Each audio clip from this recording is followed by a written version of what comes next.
What's up, everybody out there in YouTube land? I hope you are blessed. I hope God is working some miracles out in your life. Um, I just wanted to make a continuation of the previous video that I made. I know it's been a long time, y'all, but it was placed on my heart to do so.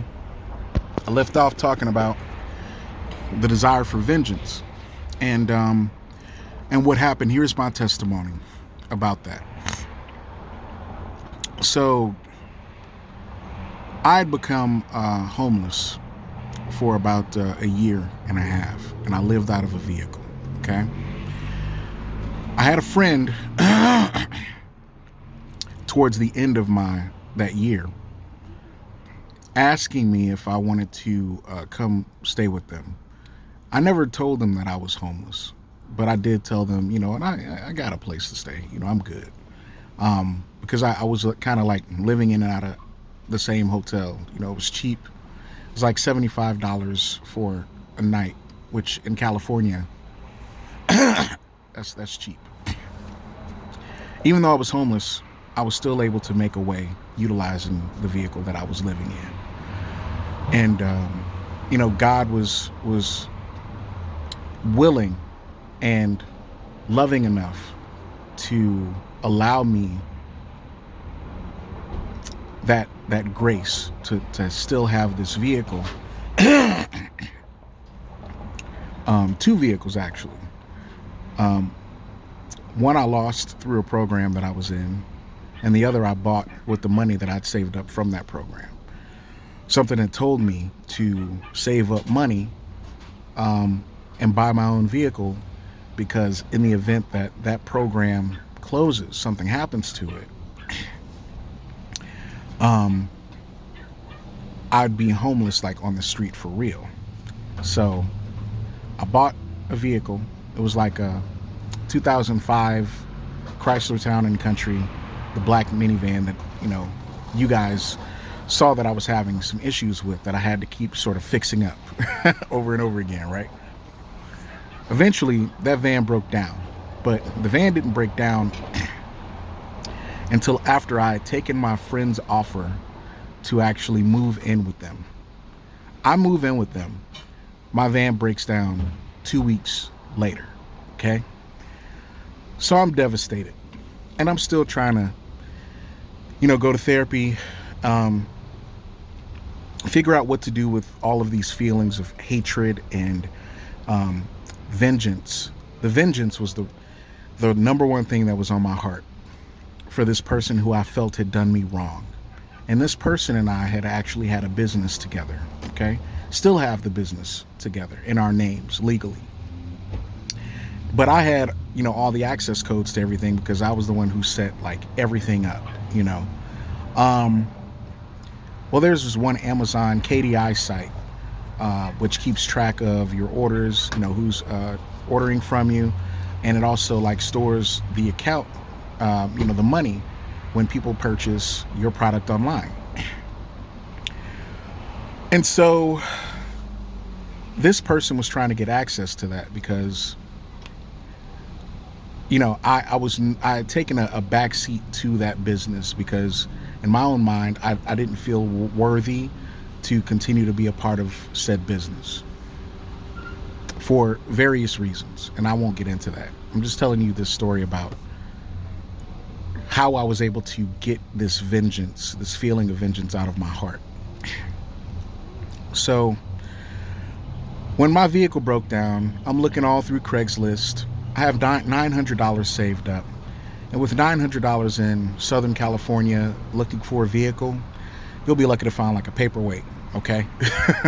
that can even go a block or two before it breaks down.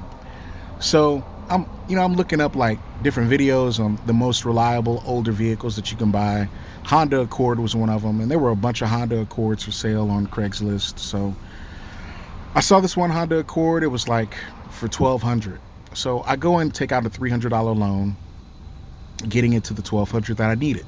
I go and check out the vehicle, check it out, look under the hood, look underneath it. There's some leaks underneath it, and they don't know what's going on with the leak. And apparently this vehicle was being sold by a third party. So, the owner, when I was actually about to buy the vehicle, because I was like, okay, well, maybe the leak wouldn't be as bad to get fixed, right?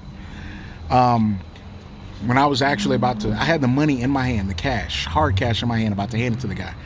And he goes, well, the owner wants you to go to the DMV and get the vehicle registered immediately before we make this transaction. I'm like, well, I only have $1,200, and that's going to cost like, extra, of course, to do. And he's like, well, that's the deal. And I'm like, well, in California, state of California, you have 10 days to get your vehicle together. You don't have to do it immediately. And he's like, well, the owner wants what he wants. There's no budging. I'm like, okay, well, fine. I'll take my money. So, I'm even more distraught now because I thought I had a car. So I look up on Craigslist again. Sometimes you see like scams and stuff like that saying, my husband died 6 months ago and I'm selling my brand new Toyota Tacoma or whatever. And it could be shipped to you if you put up all your account information up on eBay and all this stuff, right? The scam stuff. So I'm seeing that over and over again. And my credit is jacked up from, prior decisions trying to help other people. And those other people that I helped, never chipped in on help trying to pay stuff back. But also like my own, it was of my own choosing to do those things. So I'm not blaming anybody but me. So anyway, I found this ad, and it said, and I'm gonna do a little shout out, Valles Auto in Southern California. It's like near the Long Beach area, Huntington, I think it is. And it was saying no credit checks, $1,000 down on any vehicle, not on any vehicle, I'm sorry, on a 2009 Chevy HHR for $70 a week. So I'm like, wonder if this is a scam. I reach out and it was legit. The guy was like, okay, so when can we meet? I'm like, let me arrange a ride to get there. So my new roommate arranged for a mutual friend of ours to give me a ride to get to the guy. And so when I arrive, I see the vehicle, nice brand new shiny 2009 Chevy HHR. That's actually what I'm in right now. It's my baby. And thank God for this. It wasn't me, it was God. It's all God. So check it out. So as I'm meeting with the guy, my cell phone keeps getting notifications, keeps binging. Now, the notifications are for the KDI website for Amazon because my business partner was trying to get access to that thing. But it's a two-step verification where they send your cell phone the message saying, hey, verify from this cell phone that you're trying to get access to this thing. And so my heart was on being vindictive like a few days before, because this person and I had this major falling out where this person was calling me all names outside of the child of God. So I was also calling, names as well. I won't even lie. This two-step verification thing is going on. Now, the Holy Spirit is working while I'm sitting in that office. And it's not hearing a voice, it's feeling a voice saying, do you see what God is doing for you? Because I'm not perfect at all. I've done numerous horrible things, okay?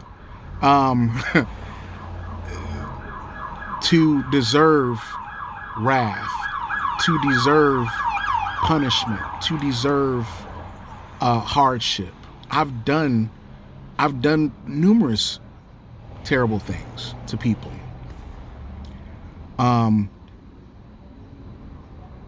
Not a lot of it unintentionally,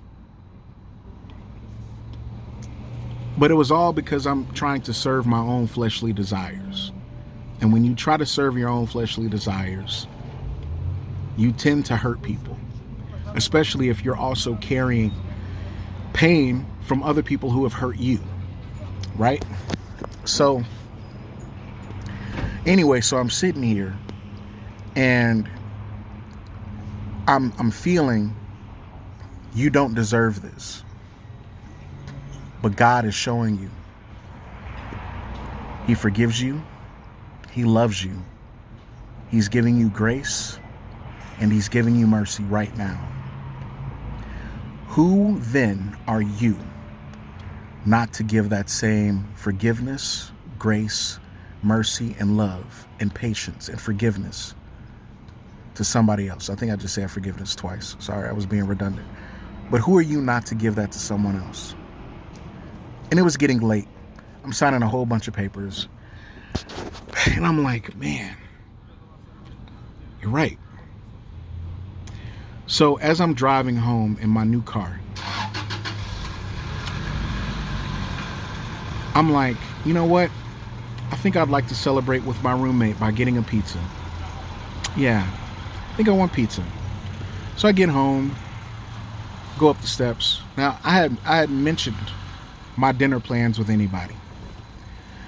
And as soon as I open the door, I'm telling my roommate, I got the car, let's celebrate with pizza.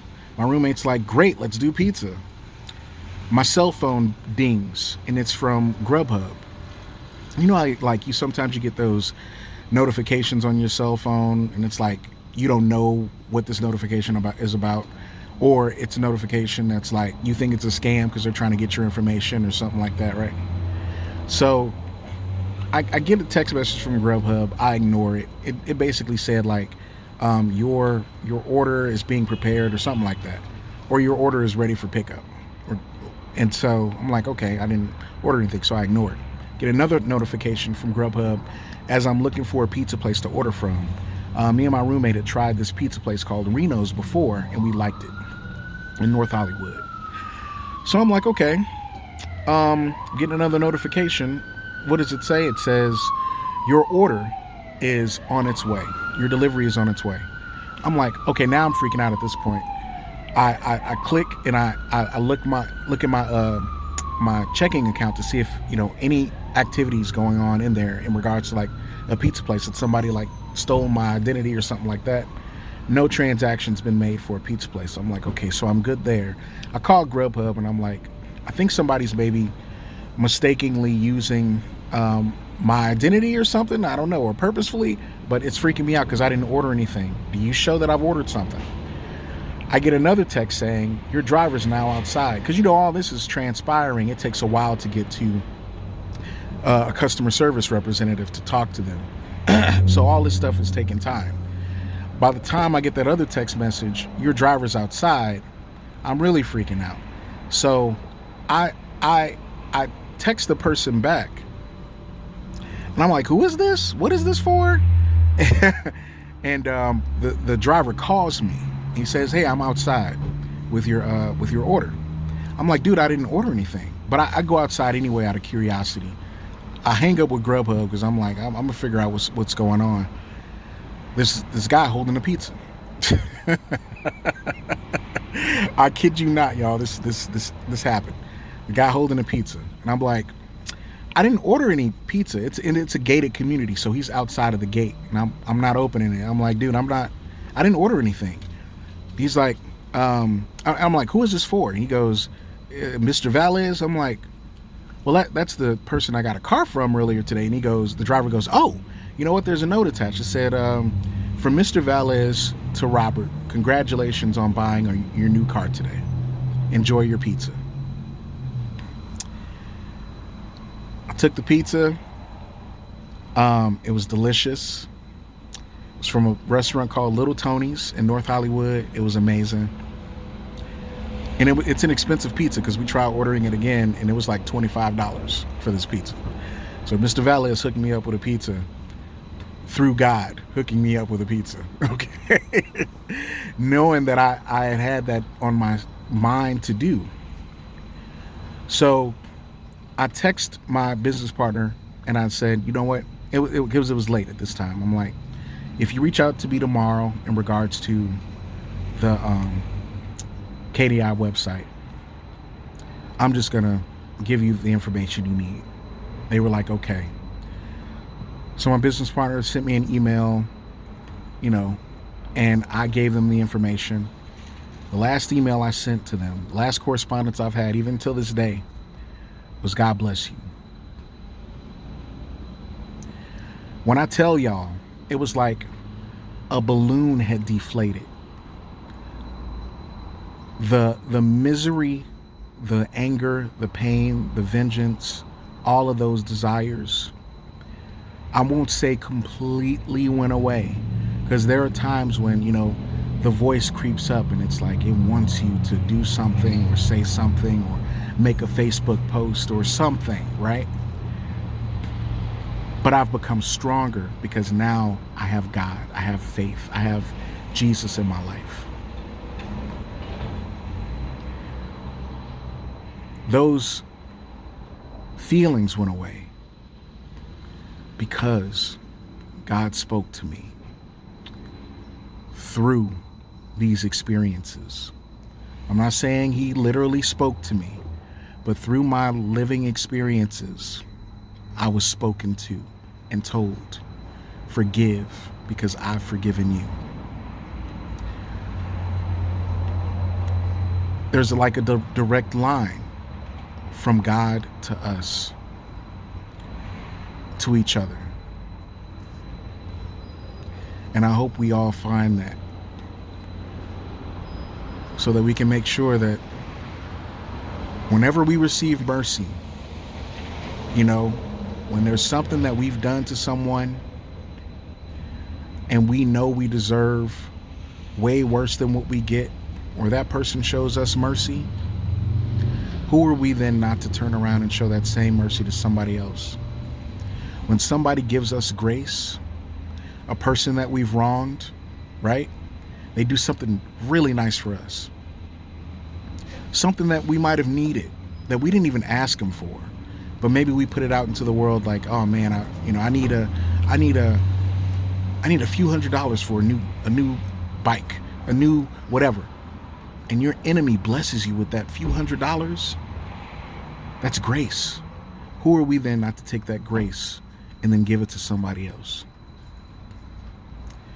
And this is at a time when I wasn't even really in the Word like that. I was searching for something that could help get me out of the pain that I was in. I was ready to let it go because I had lived with it for so long. I had held on to it for so long. For 3 years, I held on to this particular pain with this particular person, but for my entire lifetime, since I became cognizant, as a child, when you have your first memories, I was holding on to me being molested, me being beaten,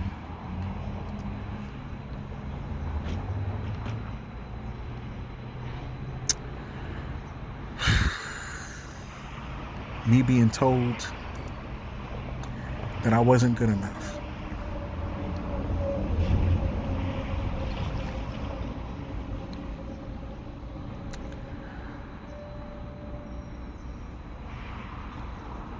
In different ways. I held on to that pain for so long that I started hurting other people, not even knowing that I needed help to get rid of that pain from the past, so that I wouldn't take every little thing personally that everybody said to me, that I wouldn't haul off and be angry, that I wouldn't try to seek validation from other people, and which turns into hurting other people. I have nothing but love in my heart now.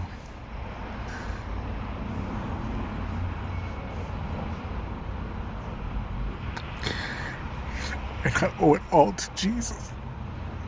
So, if you're holding on to anything, any pain, you're tired of feeling like that. I was so tired.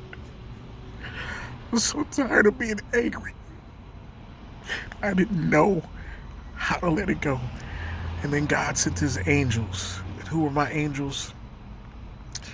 good friends who saw the best in me when other people didn't see anything good. Good family members who did the same thing. A therapist who did the same thing.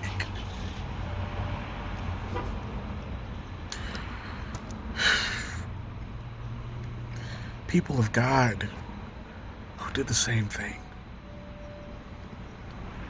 Not just people of God, because there are people of God who don't adhere to the teachings of Christ. But these were people of God who adhere to the teachings of Christ. So,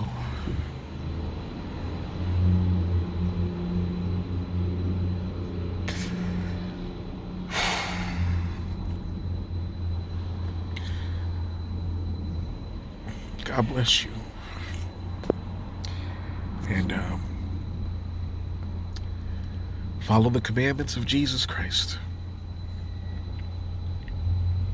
Love, forgive, believe in Him.